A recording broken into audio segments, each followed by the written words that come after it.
বাংলাদেশের বৈদেশিক মুদ্রার রিজার্ভ বেড়ে বর্তমানে দাঁড়িয়েছে প্রায় ২৭.৫ মিলিয়ন ডলারে। বিশেষজ্ঞদের মতে এই বৃদ্ধির পেছনে প্রধান ভূমিকা রেখেছে রেমিটেন্স প্রবাহ, রপ্তানি আয় এবং কেন্দ্রীয় ব্যাংকের সাম্প্রতিক বৈদেশিক মুদ্রা ক্রয় কার্যক্রম।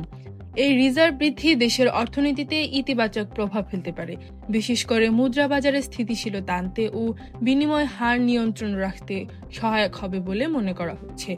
তবে অর্থনীতিবিদরা সতর্ক করে বলেছেন, বৈদেশিক বাজারে আমদানি ব্যয় বেড়ে গেলে কিংবা ঋণের চাপ বৃদ্ধি পেলে রিজার্ভে আবারও চাপ সৃষ্টি হতে পারে।